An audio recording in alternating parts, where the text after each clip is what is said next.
મોહનદાસજી મહારાજ કી જય, ગુરુ ગાદી સારસા ભોરી કી જય।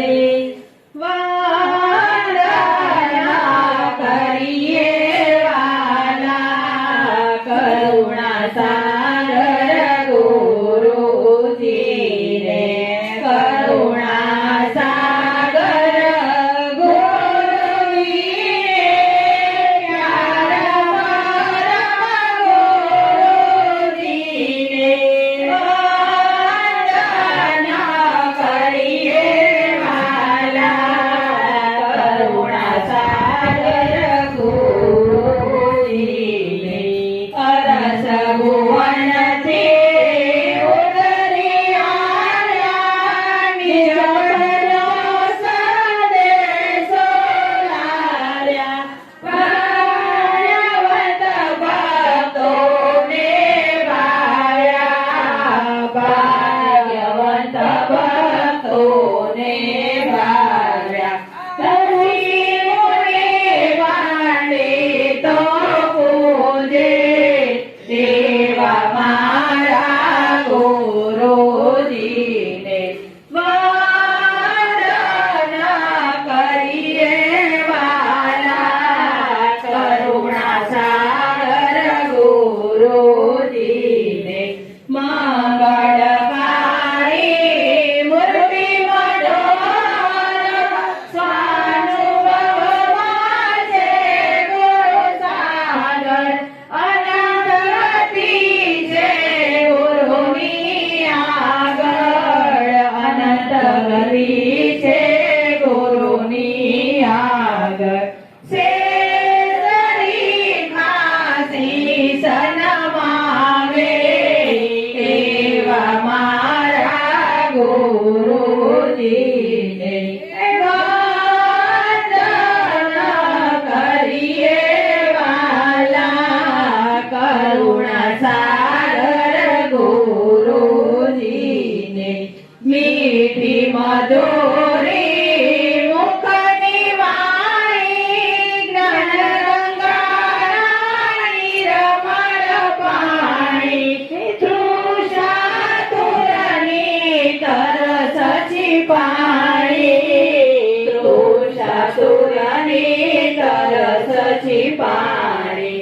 ચૌદ લોકના રે મોજાએ, એવા મારા ગુરુજીને વંદના કરીએ વાલા કરુણા સાગર ગુરુજીને।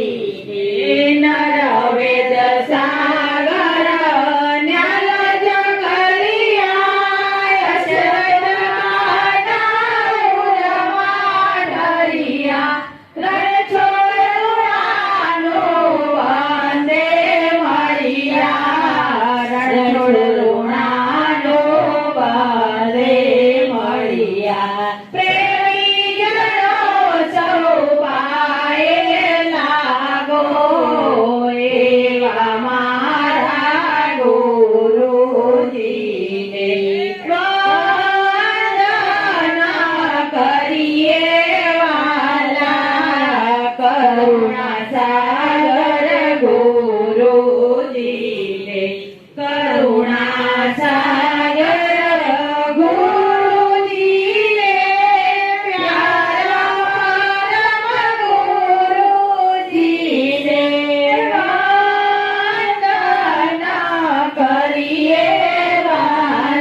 ધન સર્વ કીર્તારન અખિલાનંદય વિનાશ વિલાસી કવિ વિવિધ વિદારન લોક ચતુર્દશ દ્વંદ ફંદ ફન કરણ સુધારન વિવિધ ભાત ગુણ ગ્રંથ વૃંદ વિધિ અલગ ઉદાહરણ અગણિત ઇન્દ કટાક્ષ પાક્ષ વસુતમ પદ પરમ અલંગ સલંગ એકતા સયાસ કહો જાણે ન મર્મ હંસ નિવાસન ધામ જણી તુમ પુરુષ પુરાતન નમો નમો નિર્વાણ પ્રાણપતિ સચર સમાસન પ્રકૃતિ વિનોદન્ય પુરુષ ફલક મે ફલક ઉપાસક આન્ય રામ પતિ દેવ યુગલ શક્તિ તનયાસક તબ દેવન કે દેવ સકલ શિર હો તુમ કૈવલ સાક્ષીવંત શુદ્ધ સલંગ પ્રૌઢ પદ પુરુષ એકલમ જય કરુણામય કાંઠયાંત મધ્ય આદ્ય પરાપર કંસ રૂપ સ્તુતિ કુબેર નિજ ગ્રંથ કરણ સર મંગલ ચરણ પરથમાયી દરન સજન ઉરજ્યા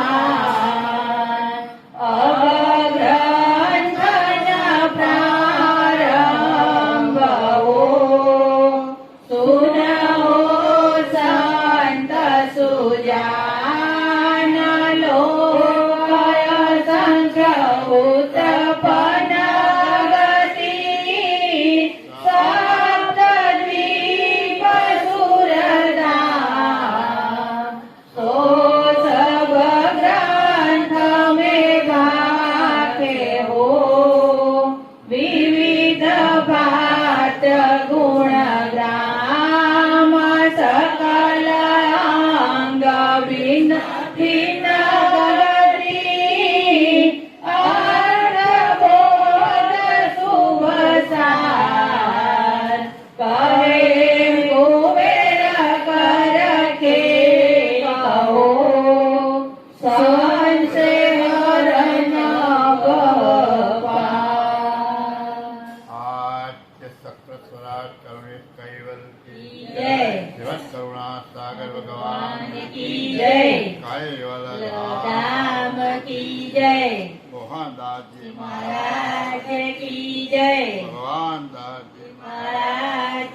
की जय सर्व संतन तन की जय गुरुवारी सार्थक शाहपुरी की जय कथा प्रारंभ समय का जय जय जय सत कैवल साहेब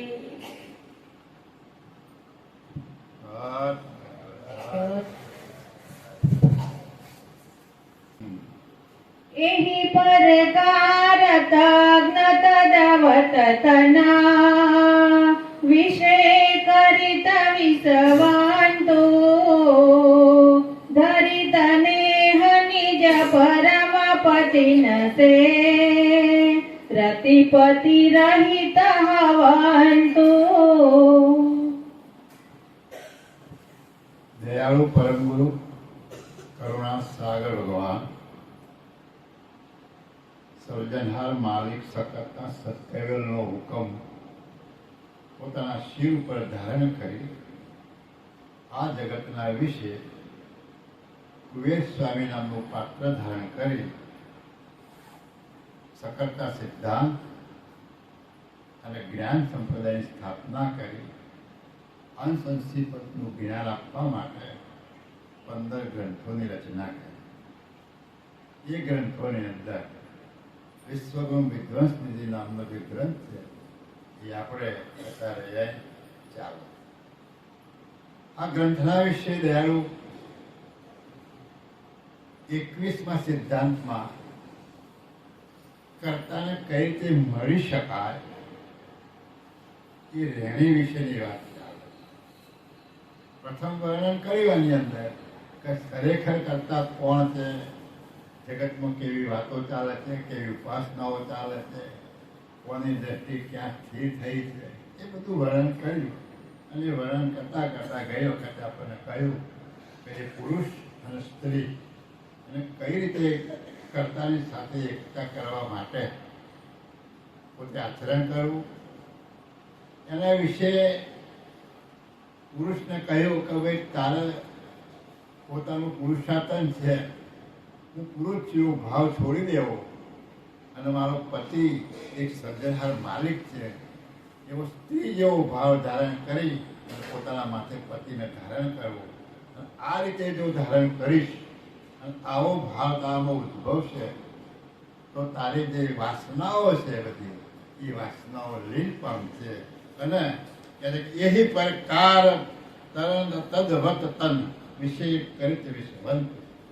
આવી રીતે તું ગગનાકાર થઈ, જેમ આકાશની અંદર કોઈ મલિનતા રહેલી નથી અને શુદ્ધ આકાશ જેમ દેખાય છે તેમ તારા અંતઃકરણો શુદ્ધ થઈ જવાથી તું ગગનગામી થઈશ. અને એમ થવાથી તારા શરીરની અંદર કોઈ પણ વાસનાનું આવરણ નહીં રહેતા તને નિજ પતિ સાથે નિજ પતિની એકતા કરવા માટે, નિજ પતિને પ્રાપ્ત કરવા માટે તને એક આરત જાગશે. દરિત નેહ નિજ પરમ પતિ, જ્યારે તને એક ઉત્સાહ પ્રેમ જાગૃત થશે. રતિ પતિ રહિત હવન, કોઈ પણ પ્રકારની વાસના તારામાં રહેશે નહીં. પણ ક્યારે આવી વાસના રહે? હવે આના વિશે દયાળુ જે આપણને જે બોધ આપે એમાં પરમ પૂર્વે જે જ્ઞાન કથ્યું છે એમાં અંશ અને અંશી પદની એકતા વિશેની વાત કરી છે કે આપણે અંશ સ્વરૂપે જે છીએ એ કર્તા માલિક આપણો અંશી છે, તો એની સાથે એકતા કેવી રીતે થાય એનું જ્ઞાન સંપૂર્ણ 15 ગ્રંથોની અંદર જુદી જુદી રીતે વર્ણન કરે. અને એ વર્ણનની અંદર તમારા આ જગતના વિશે જે અનેક પ્રકારની જે માનવીઓ છે ચાલી રહી, અનેક પ્રકારની જે ઉપાસનાઓ ચાલી રહી, અનેક પ્રકારના જે ઈષ્ટદેવો સ્થાપિત થયા, એ બધાની અંદર તમારી વૃત્તિ જે સ્થગિત થઈ એમાંથી તમારી વૃત્તિને બહાર કાઢી અને તું પ્રથમ તારા સ્વરૂપે થા. તારું જે સ્વરૂપ છે એને તો ઓળખ, તારા સ્વરૂપનું તું જાણ, તારા સ્વરૂપનું તું એનો અનુભવ કર. અને એ પ્રાપ્ત થશે તો તું કર્તા માલિકની સાથે એકતા કરી શકીશ. એટલે આ જગતની જે રચના છે એ રચના અનેક પ્રકારના તત્વો કર્તા માલિકે ઉત્પન્ન કરી અને એ તત્વોની અરસપરસ એટલી આટી ગૂંટીવાળી જે મેળવણી કરી છે અને એ મેળવણી કરી અને 84 લાખ પ્રકારના જે ઘાટ બનાવ્યા અને એ ઘાટોની અંદર જે રજોગુણની 10 આકાંક્ષાઓ, તમોગુણના 10 કાળ, સત્વગુણની 5, અંતસ્કરણની 5 અવસ્થાઓ, અહંકાર ગણની 10 ભાવનાઓ, અહંકાર ગણના 5 ભૂત અને 5 માત્રા, અતંત ગણની 10 ભાવનાઓ, આ બધા તત્વોનું મિશ્રણ કરી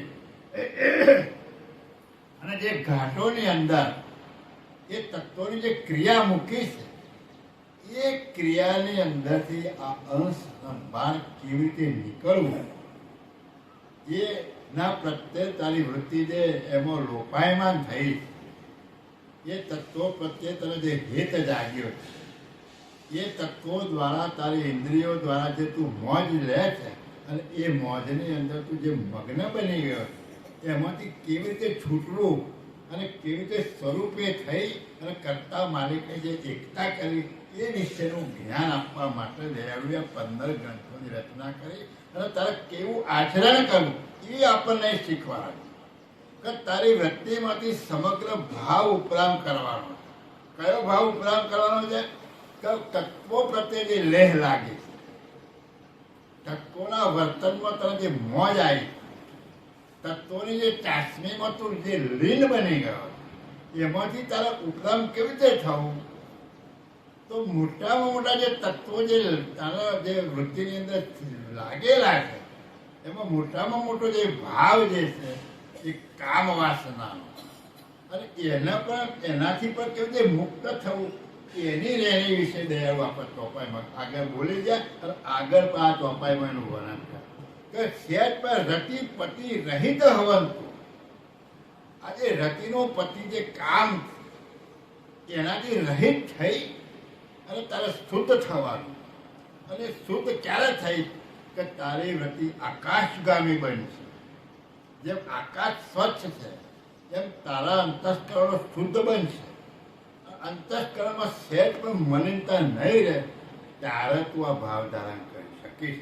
એટલે દયાળુ કહે છે કે આવી વાસના યુક્ત તું મુક્ત થઈશ તો અને અંતરથી ગગનગામી બનીશ તો તારામાં આ કોઈ કિલમિસ્ટર રહેશે નહીં. હા, નિરાલંબ નિરલેપ નિસંખિતા જાંખિત જીનો ઉપજાઈ અન્ય કરત વિલોકન કરહિતા યો પતિવાંત રહાઈ. નિરાલંબ નિર્લેપ નિશંક.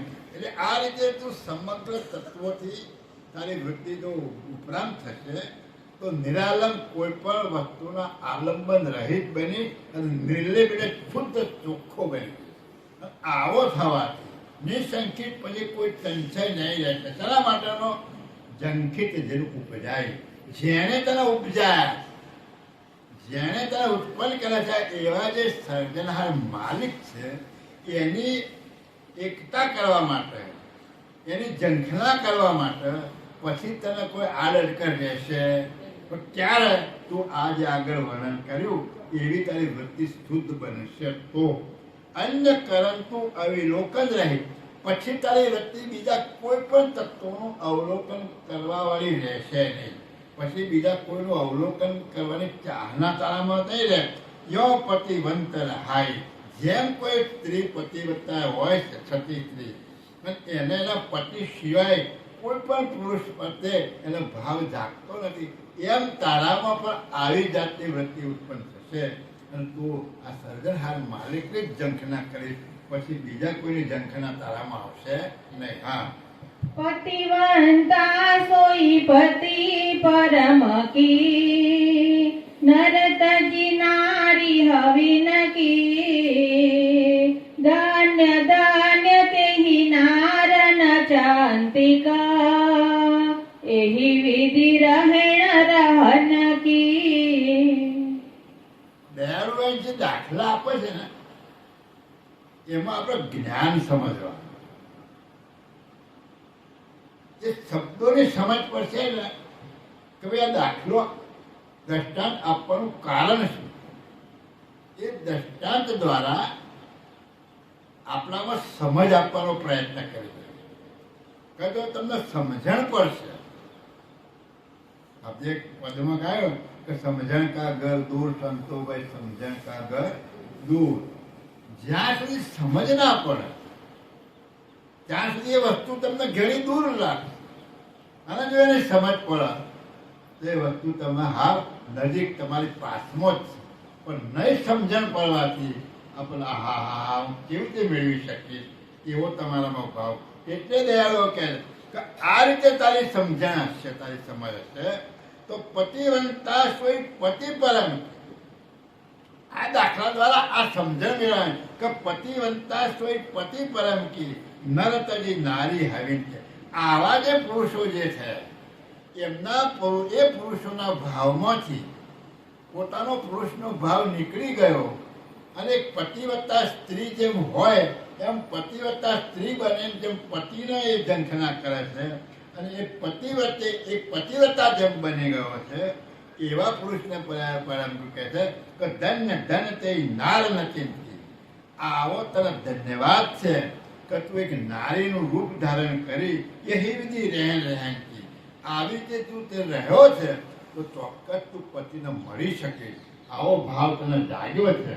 આ પુરુષોને કહે છે કે આવો ભાવ જાગ્યો છે તો તું તારામાં કોઈ પણ પ્રકારનું અવલંબન રહિત તું બન્યો એટલે તને ચોક્કસ તું પતિના શરણમાં છે. કેમ કે તું પતિવત્તા નારનો ધર્મ તું પાળે. બાપજીએ આપણને એક દ્રષ્ટાંત આપ્યું હજુર પદની અંદર કે મંડલી મહિયતને મેં તસ્કરાઈ બેઠો પ્રહાર કરી પર જારીઓ પર ઉઠી કભુ ન બેઠો હજુર નર કોઈ રહે. આ તો આપણે દ્રષ્ટાંત વારંવાર કહેલું છે છતાં આપણે કહીએ કે ભાઈ એક રાજાના ત્યાં કોઈ ચોરી કરવા ગયો એને એમ થાય કે આ છેલ્લી ચોરી કરી મારે પછી બંધ કરી દેવું. પણ ચોરી કરતા કરતા ખખડાટ થયો બધા જાગી ગયા બૂમ પડી ચોર એટલે પેલો ભાગ્યો. નાશો એની પાછળ લશ્કર પોલીસના માણસો પડ્યા રાજાના. ભાગતો ભાગતો ભાગતો 15-20 કિલોમીટર દૂર જતો ત્યાં એક ગામ આવ્યું. એક ગામમાં પ્લેગ નામનો રોગ ચાલુ થયેલો. એટલે આ 2-5 ને બાળી આવે અને ઘેર આવ્યા ત્યાં બીજો કોઈક મરેલો હોય એને બાળી પાછો કોઈક બીજો મરેલો હોય. એટલે ગામવાળા વિચાર કરે કે એક કામ કરો આપણે એક બાળો એના બધા ઢગલો કરો બધા ભેગા થઈને બાળીશ. તો હવા થતા થતા તો 50નો ઢગલો થઈ ગયો મરદોનો. અને ચોર દોડતો દોડતો ત્યાંથી નીકળો ને અજવાળું અંધારું હતું ને ત્યાં ઢગલો જોયો મળદામ તેમાં જ ઘૂસી ગયો. પાછળથી સિપાહીઓ હોતા હોતા હોતા ત્યાં પેલો પેલો પગ જોનાર હોય પેલો એ પગ જોતા જોતા જોતા ત્યાં આવ્યા અને પેલા પગીએ કીધું કે ભાઈ આમાં તમારો ચોર છે કે આ તો બધા મળદોનો ઢગલો છે. એ મારી વિદ્યા કહે છે કે પગ આગળ જતો નથી મળદોની અંદર જ આ ચોર ઘૂસેલો છે. તો કે શું એને કે આપણે ઉચકી બહાર નાખો એક એક ગોદો મારો એટલે ભાલાનો એક ગોદો મારે ને એ મળદું ઉચકી બાજુ મૂકી દે. ભાલાનો એક ગોદો મારે અને મળદું ઉચકી મૂકી દે. એક એક મળદાના બધાના ભાલાનો ગોદો માર્યો અને બધા મળદા ઢગલા કે ભાઈ આ તો આમાં એ કઈ નહીં. એટલે પેલો કે મારી વિદ્યા ખોટી ના પડે આમાં જ છે પગ આગળ જતો નથી. તે કોઈક બીજો છે એક કામ કરે કે પૂરો હળગાવો બધાને અડાવો પછી તો હશે તો ખબર પડશે ને. તે પૂરો હળગાયો અને બધાને મોઢા અડાડી અડાડીને ઢગલો પાછો આ બાજુ કર્યો. પણ એકય મળદું હલ્યું એટલે પેલા કંટાળીને જતા. એટલે શું કે પ્રહાર કરી પર જારીઓ પર ઉઠી કભુ ન બેઠો હજુર ન કોઈ. એટલે આવું બધું કરવા છતાં ચોર તો અંદર હતો પણ શું કર્યું એને મળદાની રીત પાડી. કઈ રીત પાડી? મળદાની રીત પાડી. મળદાને ગમે એમ કરો પણ મળદું અલગ અલગ નહીં. એટલે એને મળદાની રીત પાડી એટલે એમાંથી એ બચી ગયું. એમ તમે આમ પતિવત્તા નારી બને અને સતવાદી થઈ ગયા કે મારો પતિ સિવાય કોઈ નહીં તો હજુર ના રાખો. તો આવો પુરુષ હોય એની હજુરમાં જઈ શકે બાકી કોઈ જઈ શકે નહીં. હવે સમજો તમે કે હવે કેવી ભક્તિ કરવાની છે તમારે આમાં કઈ ઉપાસના હોય તમે વિચાર કરો. પરમ ગુરુના એક એક શબ્દના અંતરથી સમજવાનો પ્રયત્ન કરશો ને તો જ પરમ ગુરુના જ્ઞાનને સમજી શકાશે ને તો નહીં સમજી શકે. કારણ કે આ આખી રહેણી બતાવી તમને કે કર્તા માલિકની સાથે કેવી રીતે એકતા કરવી. હા શું કહે એટલે કહે પતિની પતિવત્તા નારી તમે થઈ ગયા. એક સ્ત્રી છે પતિ પુરુષ છે એ પુરુષ સ્ત્રી રૂપ બની અને એને પતિવત્તા ધર્મ કોની સાથે પાડ્યો? કર્તા માલિકની સાથે. આવો ધર્મ પાળે ત્યારે પતિની સાથે એકતા કરી. હા અલ્પગ્નિ નરતેહિ ન ધરહિતા વિચલનાર સેનેહો તો સર્વજ્ઞ સતાંતર ગતિ પતા તે ક્યો ધરે સનેહો. એટલો દાખલો આપે કે અલ્પજ્ઞ નર તેહિ ન ધરહિત વિચલનાર સેને. એક સામાન્ય તમે સમાજમાં જુઓ કે આવી સ્ત્રી કોઈ હોય બદચલન વાળી તો એ બદચલન વાળી સ્ત્રીને એનો પતિ પણ એની સામે જોતો નથી. તો આ સર્વજ્ઞ સ્વતંત્ર ગતિ પડશે. તો આપણા તો પતિ કેવા છે? સર્વજ્ઞ છે અને બધું જાણનારા છે. ક્યાં ધરે સનેહું? તો તમારા પર કેમ પ્રેમ ધારણ કરશે? આનો મતલબ શું થયો? કે અહીંયા શું કહેવા માંગે દયાળ? કે જેમ કોઈ પતિવ્રતા સ્ત્રી હોય એ પતિ સિવાય કોઈની આલોચના કરતી નથી.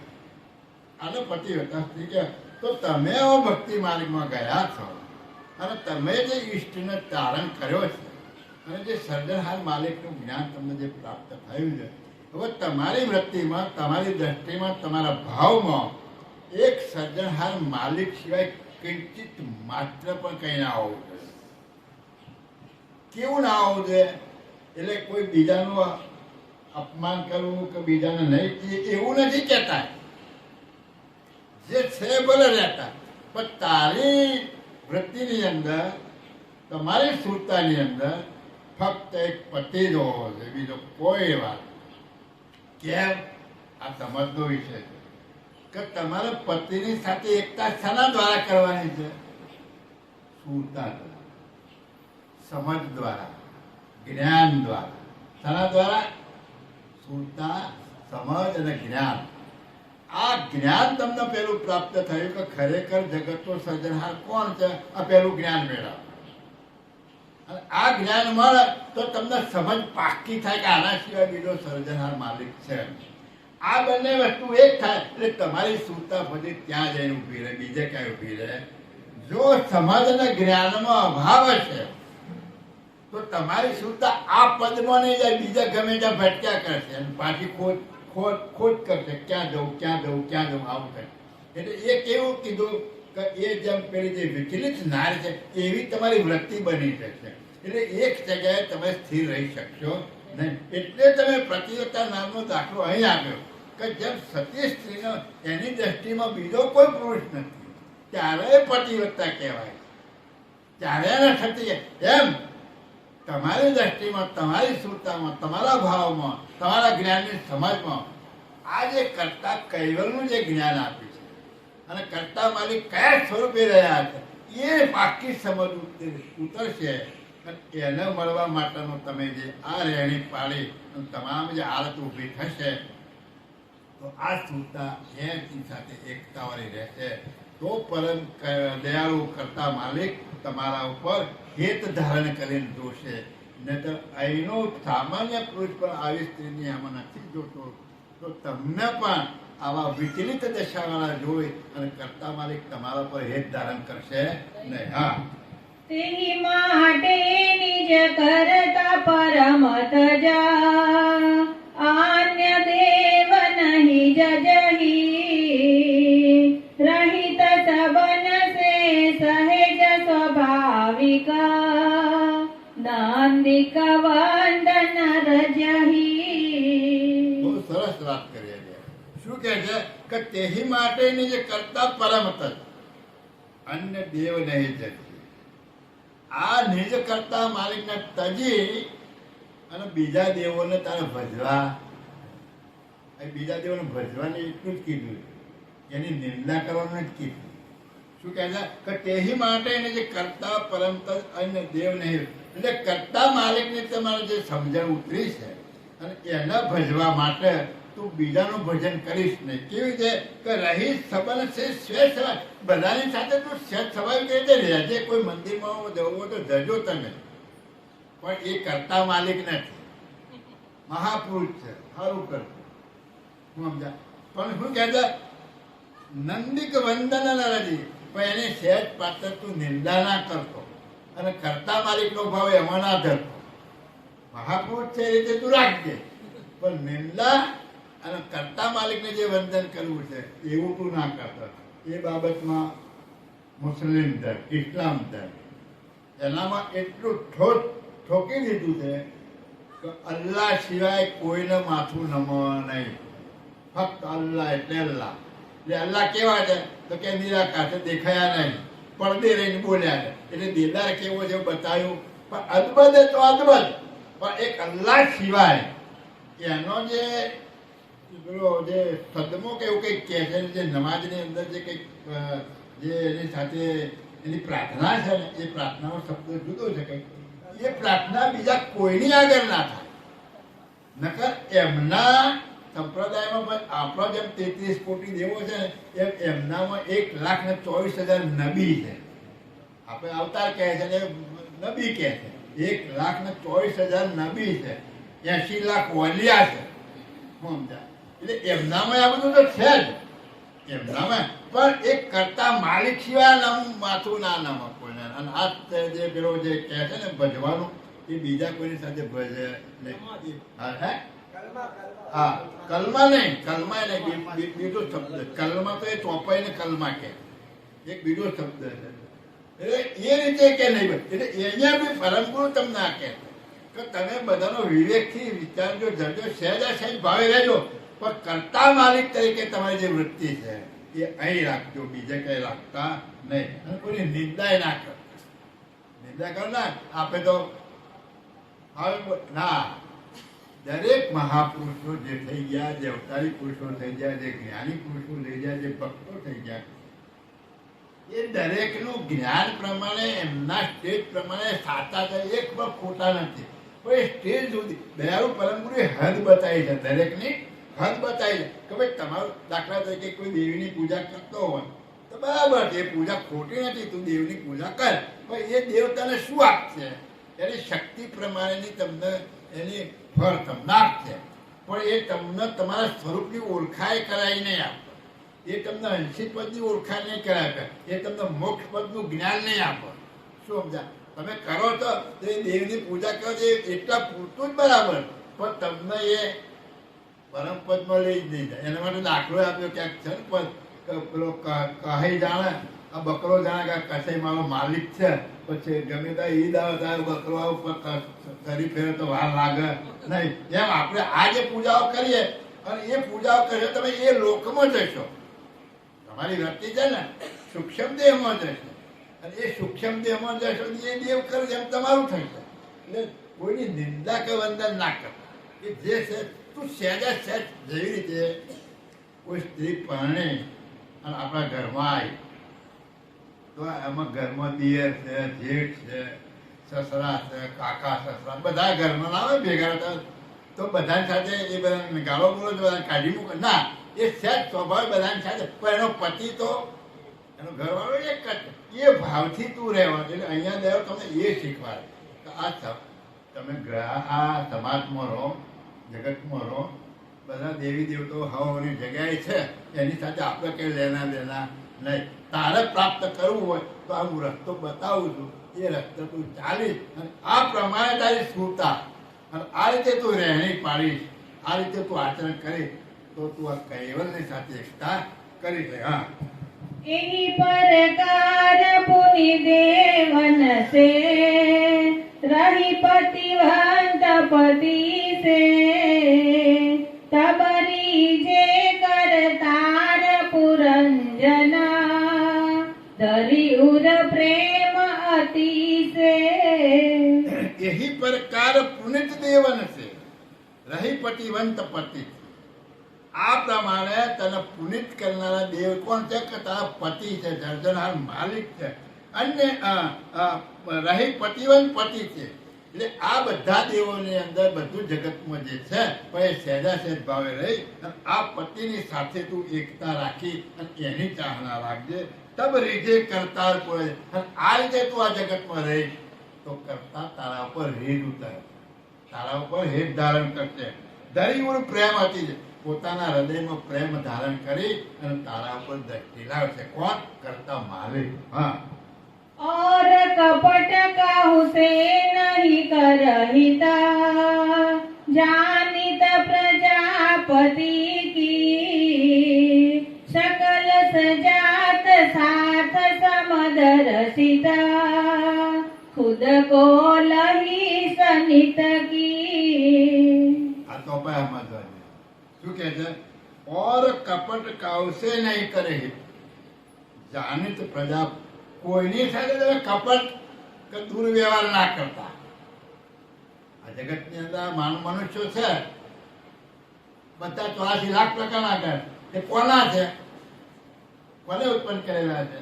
બધા સર્જનહાર માલિકે જ ઉત્પન્ન કરેલા છે. એટલે તું જ્ઞાની બને છે તો તારામાં તો સમજ હોવી જોઈએ કે આ બધા જ મારા એક જ પિતાના બાળકો છે ને આ બધા જ મારા ભાઈઓ છે. એટલે કહે છે કે ઓર કપટ કાવ છે ને કોઈની સાથે તું કપટ વ્યવહાર ના કરીશ. ખરાબ વ્યવહાર કોઈની સાથે તું ના કરીશ. જાણીત પ્રજા પર આ એક કરતા માલિકની જ પ્રજા છે. હવે આપણે આવી રીતે રહીએ છીએ ખરા? આપણે આ જ્ઞાન સાંભળીએ છીએ પણ આપણે બીજાનું તો જવા દે, અંદર અંદર એ ખેંચા ખેંચ પછી ઊંચા નહીં આવતા.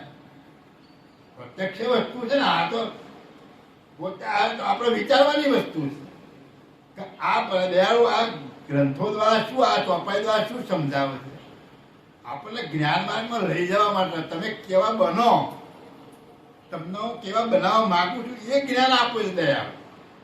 જો સાંભળીને આપણે એવા ના બનીએ તો આપણે કાયમ પછી કેવી રીતે બની શકીએ? કૂતરું બચકું ભરે તો આપણે કોઈ દર બચકું ભરે કોઈ ભરીએ તો માણસ માણસ સાથે લડે છે.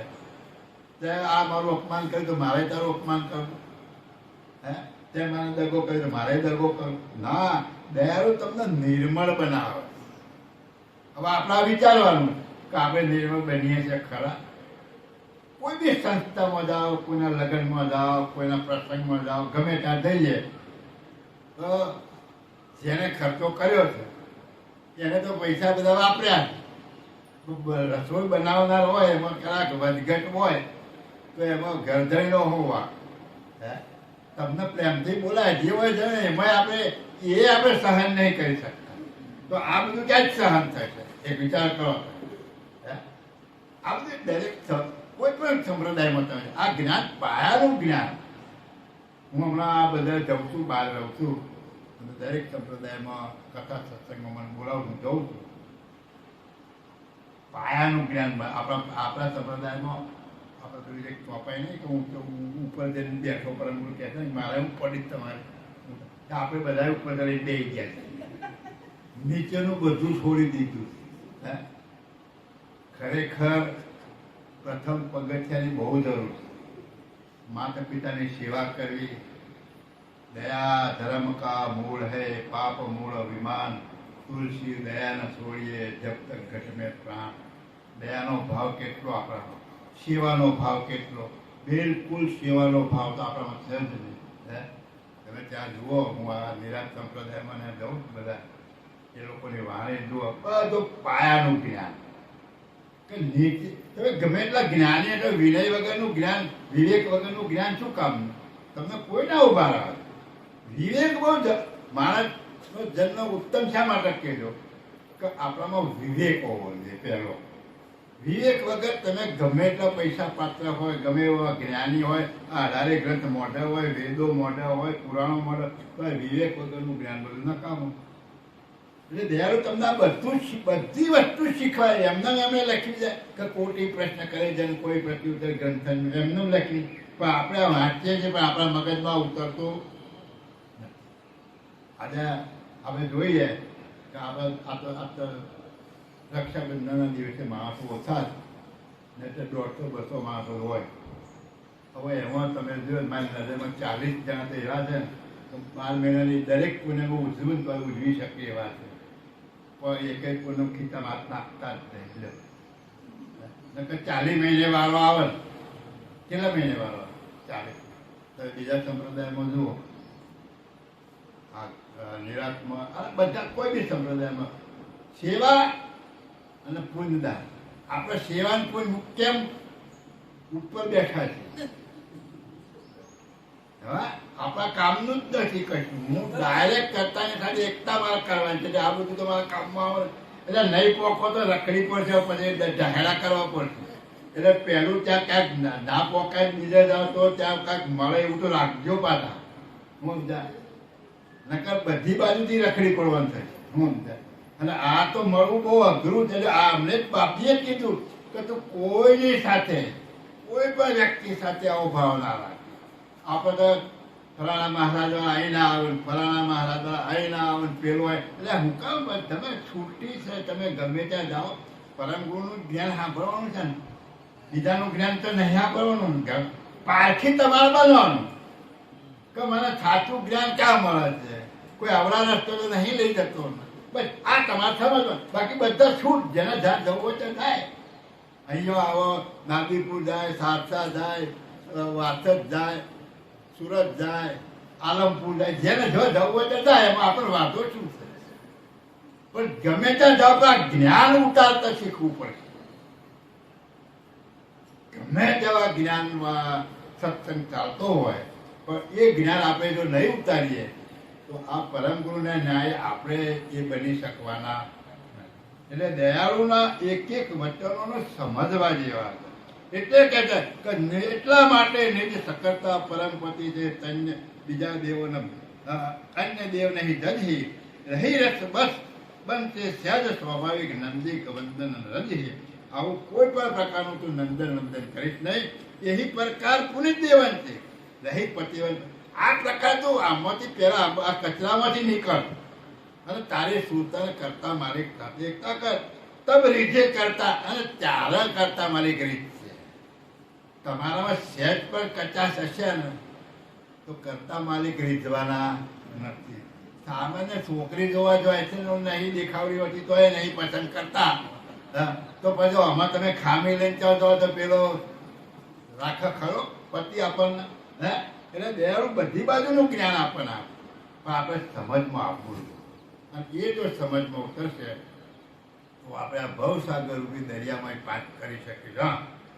ભજે તજે और कटुक भासते तिनके रोशन धरही सर्वज्ञ पोखट सर्व को कौसे भेदन करही.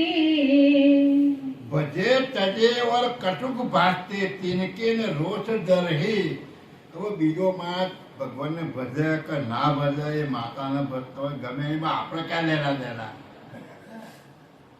શું કે ભજે તજે ઓર કટુક અને કડવા વચનો બોલે. કદાચ આપણને કોઈ ગાવ તમારો પરમ ગુરુ આવો છે ને તમારે કોને કીધું પ્રગટ થાય બોલવા દે ભાઈ. તું તારું બોલે એને ખબર નથી બોલે એમાં હું વાંધો. એટલે કે તું રોષ ના ધારણ કરીશ.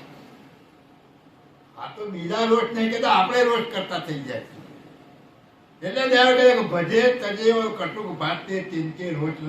ગમે તે પોતા જગતમાં તમે આ લાઈનમાં આવ્યા, તમે બોધ લીધો, કંઠી ઉપદેશ ધારણ કર્યો અને તમારા ઉપર ભગતને છાપ લાગી કે તમે ભક્ત બન્યા અને કાયમ પંથી બન્યા અને કાયમ પંથમાં ગયા, તો આ ગુણ પહેલા તમારા અબ્બા જોઈએ. કોઈ પણ પ્રકારનો રોષ કોઈના ઉપર ધારણ નહીં, ગમે તે સંપ્રદાયનો હોય. આપણે એના ઉપર રોષ આ જ્ઞાનને કદાચ જ્ઞાન ગોષ્ઠી થતી હોય જ્ઞાનની ચર્ચા કરવી, એમાં ગમ હતો ઠીક, ના ગમત કઈ નહીં, આપણે શું લેવા દેવા. હા બેઠા હોય તો આપણે સત્સંગ કરવો, પરમ ગુરુનું જ્ઞાન કથવું એમાંય ના ને, પણ એને ગમે ના ગમે એમાં ચિંતા નહીં કરવાની. એટલે જ એવું કહે છે કે કોઈ ભજે ના ભજે, કદાચ તમને ખરાબ વચનો બોલે તો તું રોષ ધારણ ના કરતો. સર્વજ્ઞ વખત સર્વન કોશે ભેદ ને. સર્વજ્ઞ માલિક છે, સર્જનહાર માલિક, અને એના જ બધા અંશો છે, એના જ ઉત્પન્ન કરેલા માણસો છે અને એને જ પોખણી બધાને કરેલી છે. એટલે એની પોખણી પ્રમાણે જગત ચાલે છે. એટલે તમે જો સમજ્યા હોય તો આવો રોષ કોઈ પણ પ્રકારનો તમે દિલમાં ધારણ કરતા નહીં. હા વેદ જનિત તેहि जिनो सुकृत से और दुष्कृत से सोई करता पखन की सोज देवन में जिमे ननु किनु कोई. વેદ જનિત તેહિ જીનું સુકૃત છે और દુષ્કૃત છે. આ તમને જે ભેદ દેખાય છે જગતમાં, અને વિચિત્ર પુરુષો તમને, વિચિત્ર સ્ત્રીઓ કે વિચિત્ર પુરુષો કે વિચિત્ર વર્તન કરનારા તમને મળે છે, એનું કારણ શું છે? એ એમનું કરેલું એમને મળ્યું છે. સુકૃત અને દુષ્કૃત એમનું જે કરેલું તો એમ શું કહે છે કે ભેદ જનિત તે જેનું સુકૃત છે ઓર દુષ્કૃત છે સોય. આ બધો ભેદ શેનો છે? એમના કરેલા કર્મોનો છે. ગમે એને તમે એક દારૂડિયો હોય ને ગમે એટલું સમજાવો કોઈ એટલે એની મસ્તીમાં, કેમ કે એનું કર્મ જ એવું છે. કે તમારે આ સારા વચનોથી કે તમે જે બોધ આપો છો એ બોધ એને અડવાનો જ નહીં. કેમ? કેમ કર્મ જ એવું છે, દુઃખ ભોગવવાનું જ કર્મ છે.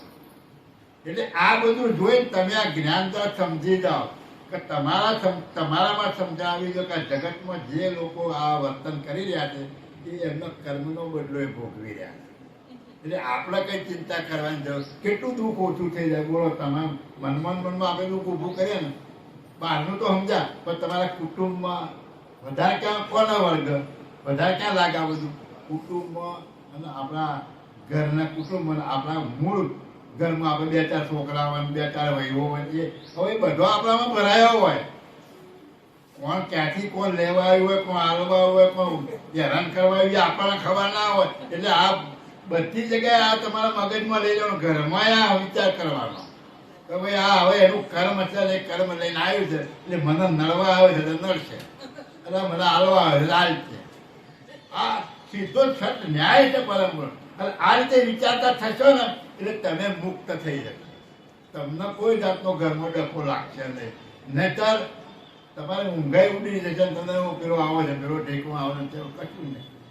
આખા જગતની અંદર તમે જોઈ લો, રાવણના ઘરમાં તમે જોઈ લો, એક કુંભકર્ણ અને એક રાવણ અને એક વિભીષણ અને એક પેલો કુબેર ભંડારી, આ 4 ભેદ. હા બોલો. એક દેવોનો ભંડારી બન્યો અને એક ભગત બન્યો અને પેલા 2 રાખ. આ એક જ ઘરમાં દખો નહીં. હવે આપણે કઈ રામરાજ, રામના ઘરમાં જ મંથરા નથી, લેવા કરવા. એટલે એવું કઈ. એટલે આ જ્ઞાન દ્વારા તમારી સમજ આટલી ઊંચી થવી જોઈએ. તમારી સમજ જો તમારી સ્થિર થશે ને તો તમને ક્યાંય અડચણ નહીં આવે. આપણે કંઈક ચોપાઈમાં ક્યાંક કીધું છે કે ઘેર બેઠો જાણી લો વન. આપણે ભક્તિ કરવા તમે જંગલમાં જાઓ તો એ તો વાઘ ને શિયાળ ના તે બધા હાપ ને બાપ ને વિશે ના કહી દીધા. તો આપણે ભજન કરવા હોય તો ભાઈ ઘરમાં જ આ હાપ ને વેચી જાણી લે ને, ઘરમાં બેઠો બેઠો ભજન કરે. આજે બધો છે, કોઈ વાઘ છે, કોઈ શિયાળ છે, કોઈ કૂતરું છે, કોઈ બજારું છે, સમજી લેવાનું અને ઘરમાં બેસીને ભજન કરે. આવું બોલે. બધી બાજુનું જ્ઞાન પરમ ગુરુએ આપણે આપ્યું, પણ આપણે સમજી શકતા નથી અને સમજીએ તો ઉતારતા નથી. અને ઉતારો નહીં કરે આપણામાં અહમનું ઠૂંઠું ભરે જાય. જ્યાં સુધી અહમ હશે, મારા તારનો ભેદ હશે, ફલાણો હારો નામ દીકરો ના. દરેકને પરમ ગુરુએ અમે કીધું ને કે બધાને મેં હરખું જ આપ્યું. આલવામાં મેં કોઈને બાકી રાખ્યું. કોને કેવો ઉપયોગ કરવો એ તમારે દરેકને જોવાનો. તમે હવે સારો ઉપયોગ કરો કે ખોટો ઉપયોગ કરો એ તમારે જોવાનું. હે, અહંકાર આપ્યો છે, તમોગુણ આપ્યો છે, એ તમોગુણ મારવાનું જ કામ કરે ના. તમોગુણ ચડાવવાની ભક્તિ કેમ ના થાય? કેમ માલુક ના થાય? કેમ મારી એકતા ના થાય? તો તમોગુણ તમને મદદ કરશે તો લઈ જવામાં. હે, આપણે તમોગુણ વાપરતા જ નહીં, કોકને નડવામાં જ વાપરીએ. એટલે દરેક એટલે કરતા મારે કઈ ચોખ્ખું કહે કે મેં બધાને હરખું આપ્યું, પણ ઉપયોગ કોણ કેવો કરે છે એના ઉપર આધાર. એટલે દયાળુ કહે છે કે ભેદ જનિત જે ચતુરિત દુષ્કૃત છે, કરતા પખન કી સોજ દેવન મેં ધીમે ને નૂન કી કોઈ. કરતા પક્ષ માલિકે તો બધાને સરખું આવ્યું છે, કોઈને વધારે આપ્યું નથી અને કોઈનું ઓછું આપ્યું.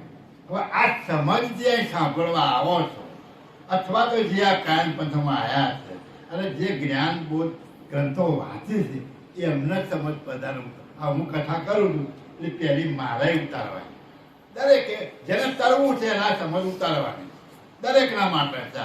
કોઈ એક વ્યક્તિને બાપજીએ કહ્યું, દરેકને ઉચ્ચાર કરે કે મારા પાસે આવવું હોય, મારું જ્ઞાન સમજીને કરતાની સાથે એકતા કરી હોય તો હું આ જે જ્ઞાન કરતું છું એ જ્ઞાનને તમે ઉર્મો ઉતારો અને સમજમાં જાઓ અને એ રીતે તમે વર્તન કરો એટલે તમે મળી જાવ. ચોક્કસ એમાં કોઈ મીન નહીં, પણ એ રીતે વર્તન કરો તો હા. પતિ સમદરસ સમાન સજન કો બિન પતરી સબ સેતી, ત્યો પતિને નહીં સજન સમો વડા, જનિતવ ઉપલ સહેતી.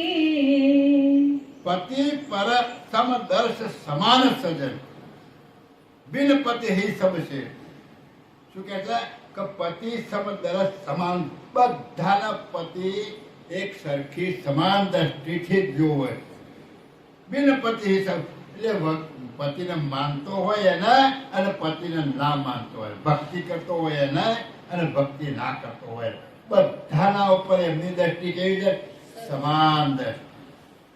એમની દ્રષ્ટિ કોઈના ઉપર આવરચંડી વાળી છે નહીં. બધાના ઉપર સમદ્રષ્ટિ રાખીને બધા જોઈ રહ્યા છે. સમદ્રષ્ટિ એટલે બધા જ મારા અંશો છે, બધા જોઈ રહ્યા. એ શું કરે છે શું નથી કરતો એ જોઈ રહ્યા છે.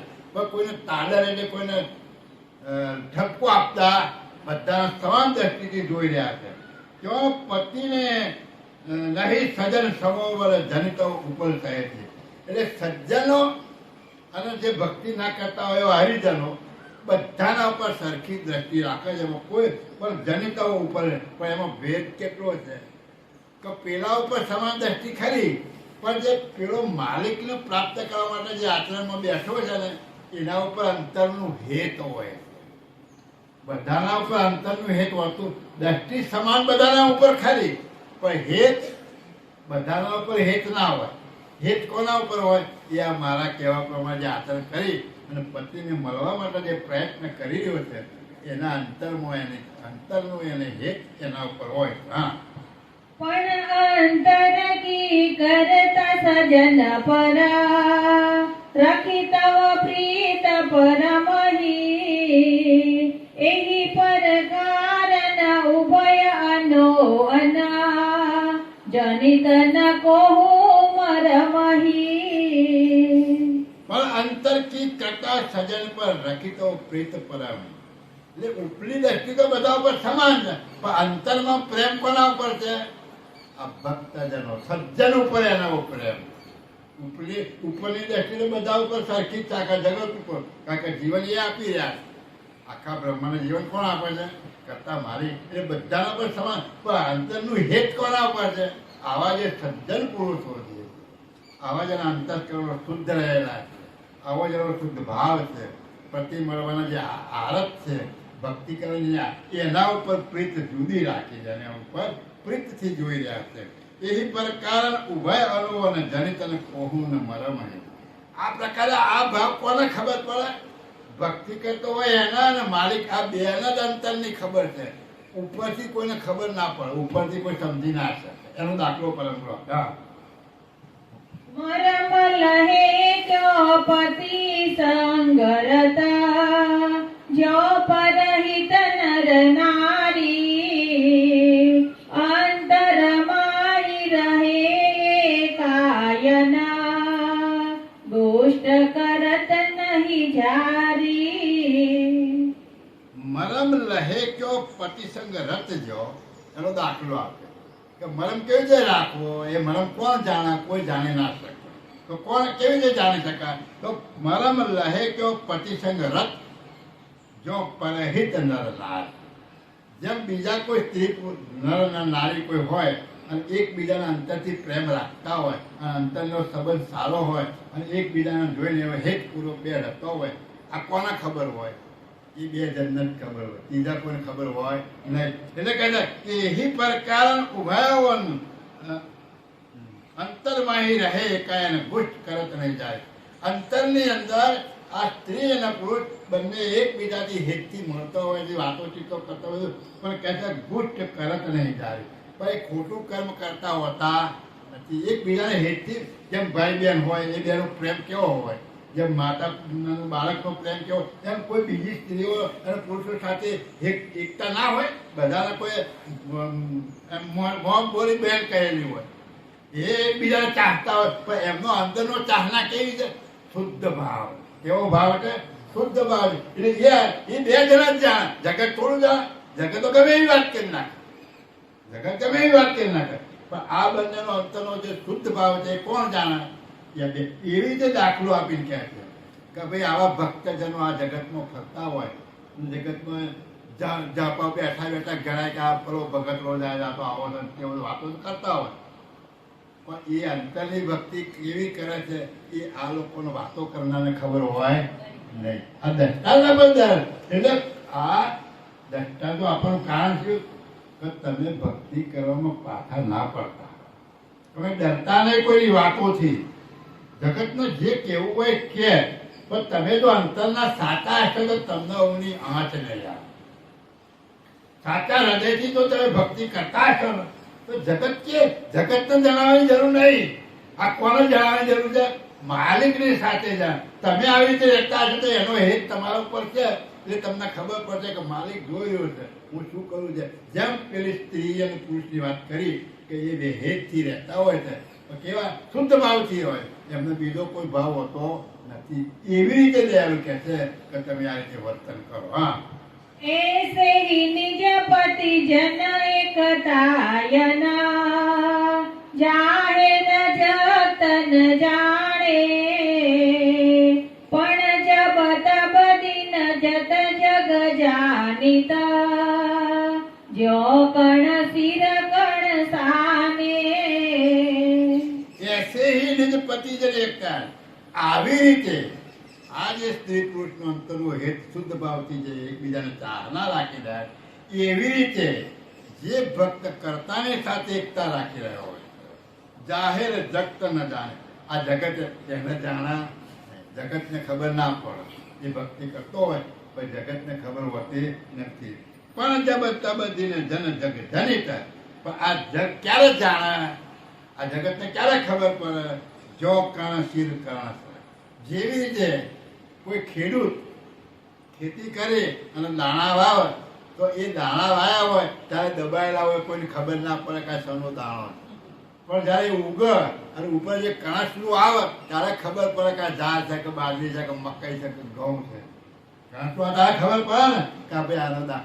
એવી રીતે જે આ ભક્તિ કરે છે અને કરતા માલિકની સાથે એકતા રાખે છે, જ્યારે એના પુણ્યનો ઉદય થાય અને એનો ફળ પ્રાપ્ત થવા માટે ત્યારે જગત જાણ કાલે હોવાની ભક્તિ જોરદાર. હા, ફલાની જગ્યાએ ગયો, એને આવું પરતો કર્યો, અને આવું થયું, અને આવું કામ થઈ ગયું. વગર બોલે કામ થઈ જાય, વગર કીધે કામ થઈ જાય. નરસિંહ મહેતાને થયો ને, નરસિંહ મહેતાને એવી જગત કેવી આખી નાગરી નાચ કેવી હતી, એને તો ગણતા નતા, કાઢી મેળ્યા હતા. એ કે ભાઈ આખી નાગરી નાચ મેં તમને નાચબાર મૂકી, મને હું તમે મૂકવાના, મેં તમને મૂક્યા. એ હરિજનના ચાય જતો હતો, ચાય ભજન કરતા હતા, ચાય પ્રસાદ લેતા હતા. આવી રીતે પછી જગત ક્યારે જાણવા માંડ્યું? એના કામ થયા ચાલે ને. હવે અત્યારે નાગરીના ઠૂઠું લઈને ખોરાક કે ભાઈ અમારામાં નરસિંહ મહેતા થઈ ગયા. એટલે એ દાર તો તું બોલાવતો નતો. હે, એ દાર તું બોલાવતો હોય ને. અત્યારે યદુવંશમાં કૃષ્ણ યાદવ નહીં કહેતા કે કૃષ્ણ અમારા કુળમાં થઈ ગયા. હે, એ વખત તો ના એમ તો ગયા. હે, ત્યારે ઠેકાણું ના પડ્યું, પેલો જરાસંઘ પાછળ પડ્યો, ત્યારે દ્વારકામાં આવી ગયા. પણ ખરેખર એમને ખબર નહીં યદુવંશ કોનો છે. આ જાણવા જેવું છે. વાત નીકળી તો યદુવંશ તો પેલા એમના વાસુદેવનો હતો. અરે પેલા કૌશલ્યના પતિ કોણ?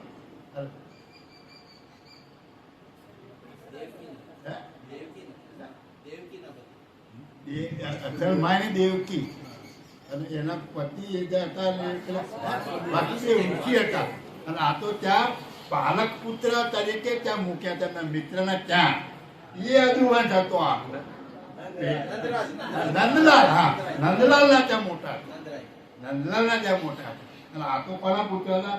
વસુદેવ ના પુત્ર, દેવકી ના પુત્ર હતા. એ કહેવાના છે આમાં આપણા આની સાથે નિષ્પન્ન કહેવાના કે આપણે થઈ ગયા પછી એના ફુલાન કરાય છે ને એના નામથી કે અમારા કુળમાં થઈ ગયો, અમારા કુળમાં થઈ ગયો. જયારે હતો ત્યારે એને ઉભો નતા રહેવા જતા. હે, જવા દે આપણે નકામો જઈને નિંદા કૂદતા એવું. એટલે આખા જગતમાં બધા જ આવું છે કે જે ભક્તિ માર્ગમાં મળ્યો હોય એને બિચારાને કોઈ જિંદા જ નહીં કરે. એને ગયા પછી એને મંદિરો બને ને એને પૂજા થાય ને પછી બધું થતું હોય. એટલે જીવતે તો કોઈની કદર થતી જ નહીં, મયા પછી જ થાય. હું સમજા. એટલે આ દયાળુ પરમગુરુ આપણને કહે છે કે આ એસે હીને જે પતિ જન એકતા જાહેર જગત ન જાણે પણ જબ તબ દિને જગ જનિત. આ જ્યારે ક્યારે જાણે? જ્યારે પેલું કાચનું ઉગે ત્યારે ખબર પડે. એમ આ ભક્તને પણ જ્યારે છેવટનો દાડો આવે અને એ કંઈક કરીને જાય પછી ખબર પડે. ઓહો બહુ આપણે તો ઓળખ્યા નહીં એને, પણ પછી શું કામ, પછી ઓળખીને કરો. તમારે શરીર પડ્યું એટલે એ જો મૂકીને માનતા હોય આપણ નારિયેળ ફોડો, બીજું હું કારણ કે એ જ્ઞાન આપનાર તો જતો રહ્યો. એટલે ખરેખર જીવતા માણસને તમે ઓળખતા શીખો. આ જ્ઞાન હું કાંઈ નહીં કહેતો કે દરેક જગ્યાએ જાઓ, કથા સાંભળવા, ગમે એની કથા, રામાયણ એમાંય તમને જ્ઞાન મળશે, મહાભારત સાંભળવા જાઓ એમાંય તમને પ્રાથમિક જ્ઞાન મળશે. તમે ગીતા વાંચો એમાંય નકરું જ્ઞાન જ છે. એમાં કોઈ ખોટું નહીં. પારખી તમે બનો, કયું જ્ઞાન મળે છે, શેના માટેનું જ્ઞાન મળે છે. આ જગતમાં જે જ્ઞાન પીરસાય છે એ બધા જ પાયાના જ્ઞાન તમને સુખી થવા માટેના છે. અને એ ના હોય તો આ ઊંચું જ્ઞાન નકામું પડે તમારું. પ્રથમ પાલન એ જ્ઞાનનું પાલન કરવાનું. તમે ગમે એટલા મીંડા ચલાવો, એકલો ના હોય તો એ મીંડા બધા નકામા. તો આપણામાં વિનય ના હોય, વિવેક ના હોય, આપણામાં સમજ શક્તિ ના હોય, આપણામાં આદર ભાવ ના હોય, આપણે બીજાને માન ના આપતા હોય, બીજાનું સન્માન ના કરતા હોય, મોટું જ્ઞાની છું ગમે એનું અપમાન કરતા હોય, ગમે એવો હોદ્દો હોય તો એના આ સન્માન કોનું થાય છે? વ્યક્તિનું નથી થતું, હોદ્દાનું થાય છે. સન્માન શાનું થાય છે? એ હોદ્દાથી ઉતરી જાય ખરા, લો પગે કોઈ લાગે કહેજો. આ મોદી ઉતરી જાય હોદ્દા પછી એમને કોઈ એને સિક્યુરિટી ઉભા રહે તો કહેજો.